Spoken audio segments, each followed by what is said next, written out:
Good morning, ladies and gentlemen. Welcome to Professor Ming's Strategic Insights. A couple of weeks ago, actually on the 9th of December, the news agency, the official news agency, so-called New China News Agency, announced that according to their sources, the Politburo, the central authority organ of the Chinese Communist Party, had a meeting, and they have come to the conclusion, beginning in the year of 2025, namely next year, they would adopt a more active or even more aggressive financial policy and an adequate easing monetary policy in an attempt to boost both consumption and domestic demand. The decisions were later echoed by another meeting, so-called Central Economic Work Meeting, also held in Beijing from 11th to the 12th. Of course, in the second meeting, there are other policy options were mentioned, suggested, or even adopted, but these two are the most important ones. So the news made some people very happy. They think or they claim that China's economy is safe and all will be saved.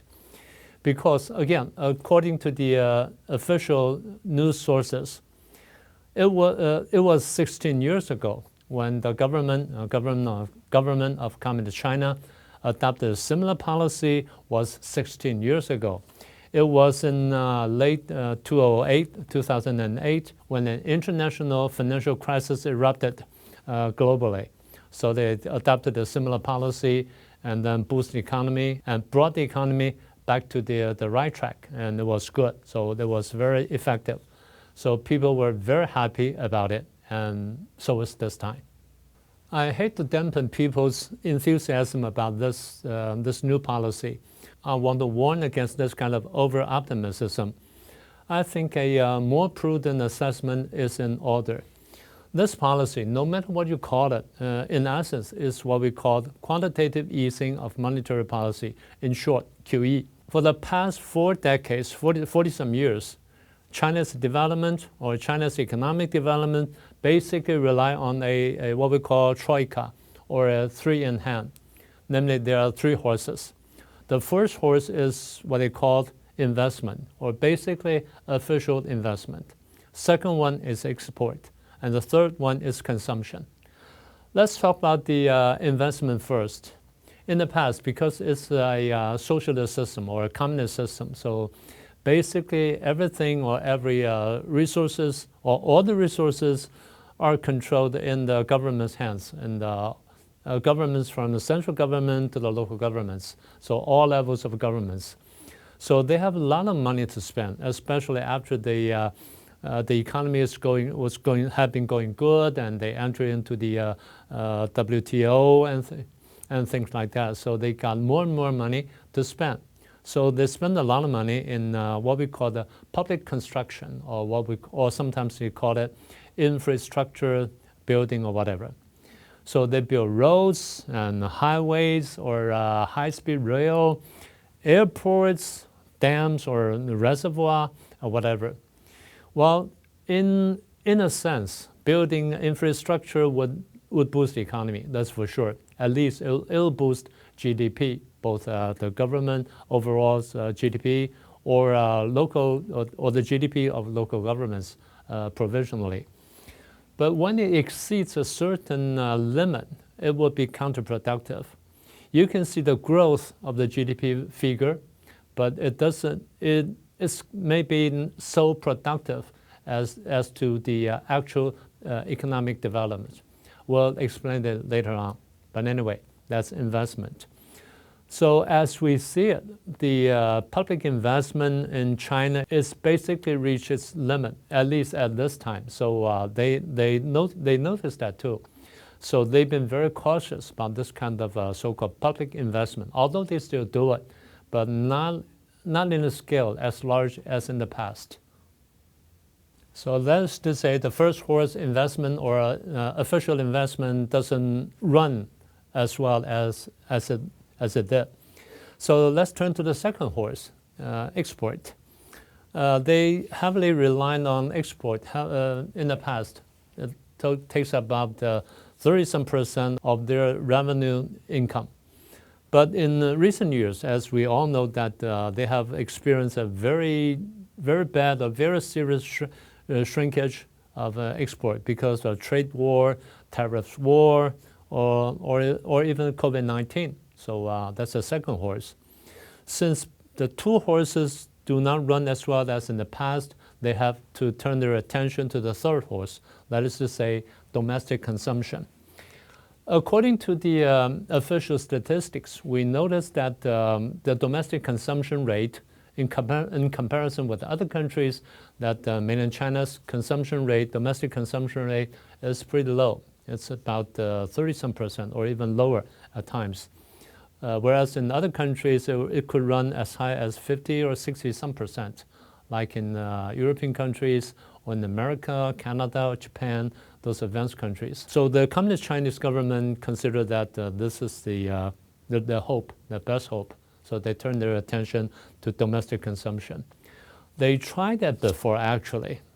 When President Trump, in his first term, he initiated the tariff war or the trade war, and it did not kill the other two horses, but it slowed down the other two horses. So China tried that the third horse. They called it domestic circulation. In Chinese, it's called 内循环. The slogan had been coming out for, 6-7 years perhaps, but it didn't work. It didn't work out very well. So this time they had no other way to turn to, so they have to turn back to this one again. But the only difference is they changed the slogan and then they put it back out again. So the question is, why did not it work in the first term? Or why did not it work in the first time? So why was the stimulation of domestic consumption successful? There are short-term factors and long-term factors. Let's talk about the short-term ones first. The first one is, of course, the trade war, which drives the foreign companies and also the Taiwanese companies to leave mainland China. The second one is the one we talked about, the truncation of the one country, two systems in Hong Kong. Again, it drives the foreign companies, capitals, and talent to escape from Hong Kong. Third one is the very strict or very stiff quarantine policy adopted to fight so-called COVID-19, which renders the many small and medium businesses owned by the local people, we call it the POB, privately owned businesses in mainland China, go bankrupt or close down. And also it caused a very stagnant economy, and then it also exhausts family savings. So that's the consequences of this very strict quarantine policy adopted during the COVID time. The fourth one is the one we've been talked about before. Again, is the advancement or promotion of the state-owned enterprises, short as SOE, against the privately owned businesses. They call it 国进民退. So again, it caused the bankruptcy or closing up of the POB, probably privately owned businesses. So you have no idea. You may not know that how much contribution these POBs, privately owned businesses, contribute to China's economy.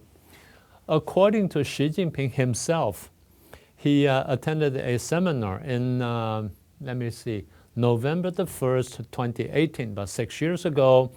He vividly mentioned that POBs in China have made major contribution to country's economy. This is what he said. He said these companies or these POBs have contributed more than 50% of the revenues collected by the government. And it contributed more than 60% of the total GDP. And it contributed more than 70% of technical or technological innovation. It contributed more than 80% of city and township employment. This employment thing in China is very tricky. I'll try to explain that later on, not today. It's kind of complicated. Anyway, it's an inadequate statistics, but that's the only thing that we can have officially. The last one is, he said, the POBs have contributed more than 90% of the number of the enterprises and companies or businesses. So 5, 6, 7, and 9. So you can know that how much contribution that the POBs have made to the country's economy. So the proper or the adequate policy for China to develop its economy is to foster or to promote more POBs, but they go the other way around. So as we suggested before. So these are the short-term factors, or the group of short-term factors. Let's turn to the long-term factors. The first one is they don't have enough what we call the core technology or core production. Well, if you check the statistics of China's exports to European countries and to American countries, both Canada and United States mainly, there are two parts. First one is what we call the people's livelihood produces or products, such as food, clothing, or simple family appliances, and things like that. The second part, about another 50%, is the high-tech production or high-tech goods. But these are basically manufactured by foreign enterprises and even Taiwanese enterprises who station in mainland. And the first part, what we call the daily usage part, were produced or manufactured by local enterprises, namely Chinese enterprises. But let me remind you, both parts, either way, they need to import a good number of either parts or services or semi-parts from three major sources. You might have guessed it: Japan, South Korea, and Taiwan. Without these supplies, they are only halfway. So that means they rely heavily to make the proper exports. Otherwise, it's impossible. That's the first long-term factor. The second one is shortage of innovation. Yes, I know they have patents in many, many areas, and also they got a good number of things. But the question is, the invention or the innovation are basically done in labs or in some research institutions, but they're unable to transform them into either commercial use or into a more profit-making usage. So that's the problem. And the main reason, or the very, very fundamental reason for this kind of inability is that the system, the basic system or the fundamental system they adopted, that's what we call the communist system, because it's a command economy. It does not provide enough incentive or motivation for people to do that unless you can relax your restriction or you can relax your control by politics over economy and over other areas in the society. Okay, having explained the reasons for unsuccessful stimulation of domestic consumption, let's now turn back to this so-called QE policy. Actually, they've been doing it already.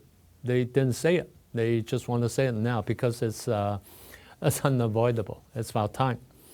And because it did not work, although it's been put forward for some time, but it did not, or it hasn't been working as well as they expected. So what can they do now? They can only say it to stimulate confidence and then pour in more money to stimulate more confidence. So like I said, stimulation of the so-called confidence in consumption or in whatever or investment is necessary.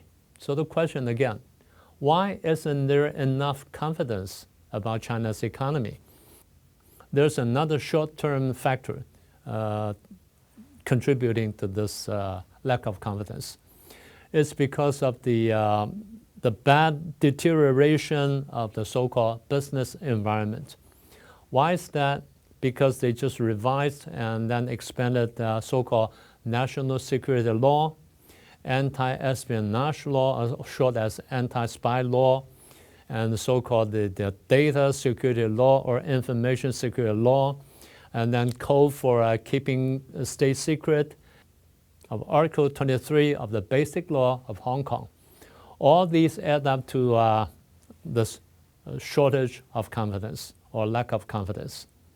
So it is this lack of confidence leads us to believe that this time when they put out this new QE policy, it'll be effective, but the effects will be very, very limited. Why is that? Well, there are several reasons for that. For the enterprises, whether that's state-owned enterprises or POBs, whatever they are, basically their policy or their reaction to this QE policy is that they'll borrow new money, borrow new debt to repay for the old debts. So that's borrow the new and to pay the old, and that's for the enterprises or for the businesses.